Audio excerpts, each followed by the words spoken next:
Friends, നമ്മുടെ പുതിയ വീഡിയോയിലേക്ക് എല്ലാവർക്കും സ്വാഗതം. ഞാൻ ലക്ഷ്മി. എല്ലാവരും സുഖമായിട്ടിരിക്കണമെന്ന് വിശ്വസിക്കുന്നു. നമ്മുടെ ഇന്നത്തെ വീഡിയോയിൽ വാഴയില കൊണ്ടുള്ള കുറച്ച് ടിപ്സ് ആണ്. വളരെ യൂസ്ഫുൾ ആണ്. അപ്പോൾ എല്ലാവരും വീഡിയോ ഫുള്ളായിട്ട് കാണണേ. നമുക്ക് ആദ്യമായിട്ട് ഈ വാഴയില എങ്ങനെയാണ് സ്റ്റോർ ചെയ്യുന്നതെന്നാണ് നമ്മൾ നോക്കുന്നത്. നമ്മുടെ ഫസ്റ്റ് ടിപ്പ് അതാണ്. അപ്പോൾ നമുക്ക് ആദ്യം വാഴയിലയൊന്ന് വാഷ് ചെയ്തെടുക്കണം. ഞാനിപ്പോൾ വാഴയില വാഷ് ചെയ്താണ് വെച്ചേക്കുന്നത്. നമുക്ക് ഇതുപോലെ ഗ്യാസിലോ അല്ലെങ്കിൽ അടുപ്പിലോ ഇട്ട് നമ്മുടെ വാഴയില ഒന്ന് നന്നായിട്ടൊന്ന് വാട്ടിയെടുക്കണം.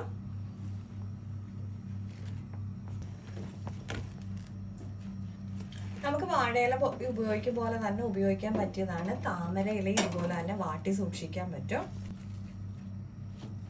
പണ്ട് പൊതിച്ചോറൊക്കെ കൊണ്ടുപോയവരുണ്ടെന്നുണ്ടെങ്കിൽ കമന്റ് ചെയ്യണം കേട്ടോ വാഴയിലയിൽ. ഇപ്പം നമ്മുടെ വാഴയിലയെല്ലാം നന്നായിട്ടൊന്ന് വാട്ടി എടുത്തിട്ടുണ്ട്. നമുക്കിനി ഇത് ചെറിയ പീസസ് ആയിട്ടൊന്ന് എടുക്കാം. നമ്മളിതിപ്പോൾ ചെറിയ പീസായിട്ട് കട്ട് ചെയ്തെടുത്തിട്ടുണ്ട്. നമുക്കിതൊന്ന് ചെറുതായിട്ടൊന്ന് ഫോൾഡ് ചെയ്തെടുക്കാം. നമുക്കിതുപോലെ ഇത് വാട്ടി നമ്മൾ ഫ്രിഡ്ജിൽ സൂക്ഷിച്ച് വെച്ച് കഴിഞ്ഞാൽ നമുക്ക് ഫിഷൊക്കെ ഫ്രൈ ചെയ്യുന്ന സമയത്ത് തവയിൽ വാഴയില ഇട്ടതിന് ശേഷം നമുക്ക് ഫിഷ് ഫ്രൈ ചെയ്തെടുക്കുകയാണെന്നുണ്ടെങ്കിൽ എണ്ണയുടെയൊക്കെ അളവ് കുറവായിരിക്കും യൂസേജ് വരുന്നത്. അതുപോലെ തന്നെ വളരെ ഹെൽത്തിയുമാണിത്. ഇപ്പോൾ ഞാനിത് നമ്മുടെ ക്ലിംഗ് ഫിലിം യൂസ് ചെയ്ത് റാപ്പ് ചെയ്തെടുത്തിട്ടുണ്ട്. നമുക്കിനി ഇത് നമ്മുടെ ഫ്രിഡ്ജിൽ സൂക്ഷിച്ചാൽ മതി. ഫ്രീസറിലൊന്നും സൂക്ഷിക്കേണ്ട ആവശ്യമില്ല. നമ്മുടെ നോർമൽ താഴത്തെ തട്ടിലായിട്ട് സൂക്ഷിച്ചാൽ മതി. ഒരു മാസത്തോളം ഇതുപോലെ നമ്മൾ യൂസ് ചെയ്ത് കഴിഞ്ഞാൽ നമുക്ക് വാഴയില ഉപയോഗിക്കാൻ പറ്റും. ഇത് നമ്മൾ വാട്ടിയതിന് ശേഷം പുറത്താണ് യൂസ് ചെയ്യുന്നുണ്ടെന്നുണ്ടെങ്കിൽ ഒരു 2-3 ദിവസം വരെയൊക്കെ നമുക്ക് യൂസ് ചെയ്യാൻ പറ്റുള്ളൂ. അടുത്തായിട്ട് നമ്മുടെ ഇതുപോലെയുള്ള ചെറിയ വാഴത്തണ്ട് കൊണ്ടുള്ള കുഞ്ഞു സൂത്രമാണ്. നമുക്ക് കത്രികയുടെയൊക്കെ മൂർച്ച കുറവുണ്ടെന്നുണ്ടെങ്കിൽ ഇത് വെച്ചിട്ട് ഒന്ന് കട്ട് ചെയ്ത് കൊടുക്കാം. അതുപോലെ തന്നെ നമുക്കിതിൽ കറയൊക്കെ ഉണ്ടെന്നുണ്ടെങ്കിൽ പോകാൻ വേണ്ടിയിട്ട് വളരെ യൂസ്ഫുൾ ആണ്. ഇതുപോലെ ജസ്റ്റ് ഒന്ന് ഇത് കട്ട് ചെയ്തിങ്ങനെ കൊടുത്താൽ മതി. ഈസി മെത്തേഡാണ്, വളരെ യൂസ്ഫുള്ളും ആണ്.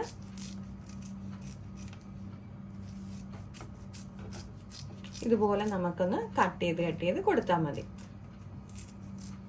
നമ്മൾ തുണിയൊക്കെ കട്ട് ചെയ്യുന്ന കത്രികയുടെ ആണെന്നുണ്ടെങ്കിൽ പോലും മൂർച്ച കൂട്ടാൻ വേണ്ടിയിട്ട് ഇത് ഇങ്ങനെ ചെയ്താൽ മതി. അതിനുശേഷം നന്നായിട്ടൊന്ന് വാഷ് ചെയ്ത് തുടച്ചെടുക്കണം.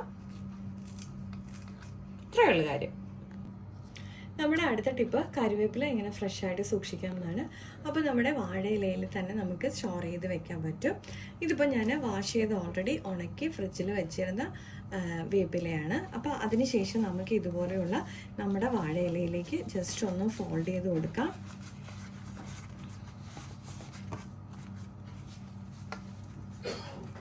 അതിനുശേഷം നമുക്ക് ഫ്രിഡ്ജിൽ സൂക്ഷിക്കാം.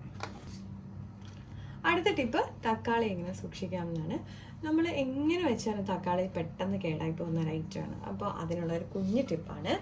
നമുക്ക് തക്കാളിയുടെ ഈ ഭാഗത്ത് ഒരു ശകലം വെളിച്ചെണ്ണ ആദ്യം ഒന്ന് ഒഴിച്ചു കൊടുക്കാം. ജസ്റ്റ് നമ്മുടെ തക്കാളിയിലേക്ക് ഒന്ന് അപ്ലൈ ചെയ്ത് കൊടുക്കാം.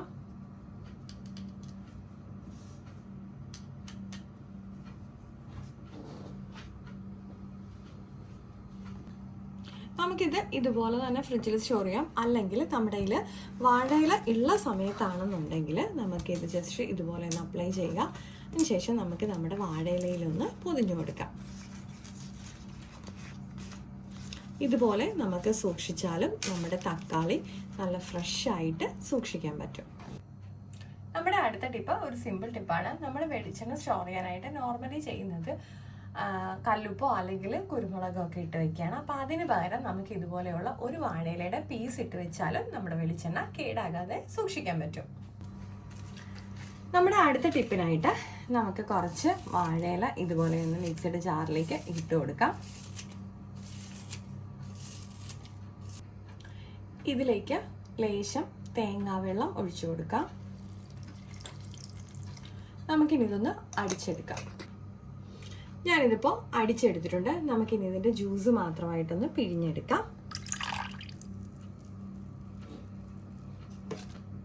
ഞാനിപ്പോൾ ഇതിൻ്റെ ജ്യൂസ് മാത്രമായിട്ട് മാറ്റി വെച്ചിട്ടുണ്ട്.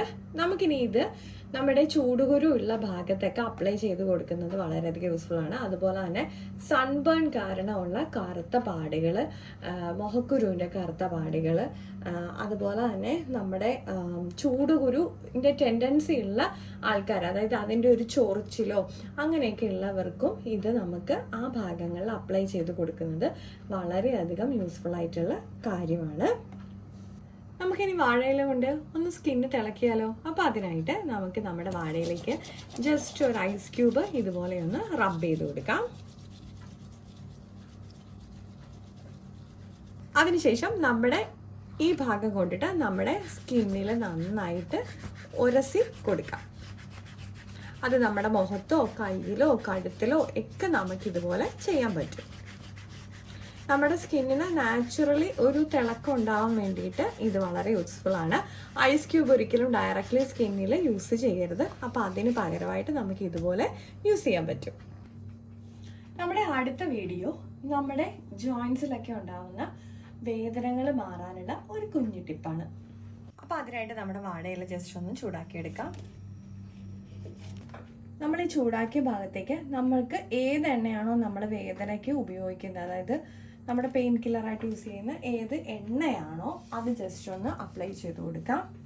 നമ്മൾ വെളിച്ചെണ്ണ അതുപോലെയൊക്കെയാണ് ഉപയോഗിക്കുന്നതെങ്കിൽ ഇങ്ങനെ ചെയ്യാവുള്ളൂ. അല്ലാതെ അമൃതാഞ്ജൻ അതുപോലെയുള്ളതൊന്നും ഇതുപോലെ ചെയ്യരുതേ. അതിനുശേഷം നമുക്ക് എവിടെയാണോ നമുക്ക് പെയിൻ ഉള്ളത് അവിടെ ജസ്റ്റ് ഇതുപോലെ ആ ചെറു ചൂടിൽ, ഒരുപാട് ചൂടിലൊന്നും വെക്കരുത്, ചെറു ചൂടിൽ ഇതുപോലെ ഒന്ന് വെച്ച് അവിടെ ഒന്ന് കെട്ടിക്കൊടുത്താൽ മതി. അപ്പോൾ നമ്മുടെ ജോയിൻസിൽ ഉണ്ടാവുന്ന വേദനയൊക്കെ മാറാനും ഇതുപോലെ ചെയ്യുന്നത് വളരെയധികം യൂസ്ഫുള്ളാണ്. നമ്മുടെ ലാസ്റ്റത്തെ ടിപ്പ്, നമ്മൾ അരി ഉഴുന്നൊക്കെ അരച്ച് വെച്ച് കഴിഞ്ഞാൽ ഒരു രണ്ടാമത്തെ ദിവസമൊക്കെ ആകുമ്പോൾ ചിലപ്പോൾ നമ്മുടെ മാവിനൊരു ശകലം പുളി കൂടുതലുണ്ടാവും. അപ്പോൾ ആ സമയത്ത് നമുക്ക് തലേ ദിവസം രാത്രിയിൽ നമ്മുടെ ഈ മാവിലേക്ക് 1 or 2 ഇതുപോലെ നല്ലപോലെ വാഷ് ചെയ്ത് ക്ലീൻ ചെയ്തെടുത്ത വാഴയിലയുടെ പീസസ് ഇട്ട് വെച്ച് കഴിഞ്ഞാൽ പിറ്റേ ദിവസം രാവിലെ ആകുമ്പോഴത്തേക്കും നമ്മുടെ ഈ പുളിയെല്ലാം ബാലൻസ് ആയിട്ടിരിക്കും. അപ്പോൾ നമ്മുടെ ഇന്നത്തെ വാഴയില കൊണ്ടുള്ള യൂസ്ഫുൾ ആയിട്ടുള്ള ടിപ്സ് എല്ലാവർക്കും ഇഷ്ടപ്പെട്ടിട്ടുണ്ടെന്ന് വിചാരിക്കുന്നു. അപ്പോൾ ലൈക്ക് ചെയ്യാനും ഷെയർ ചെയ്യാനും കമന്റ് ചെയ്യാനും സബ്സ്ക്രൈബ് ചെയ്ത് സപ്പോർട്ട് ചെയ്യാനും മറക്കല്ലേ. മറ്റൊരു വീഡിയോയിൽ കാണും വരെ നന്ദി, നമസ്കാരം.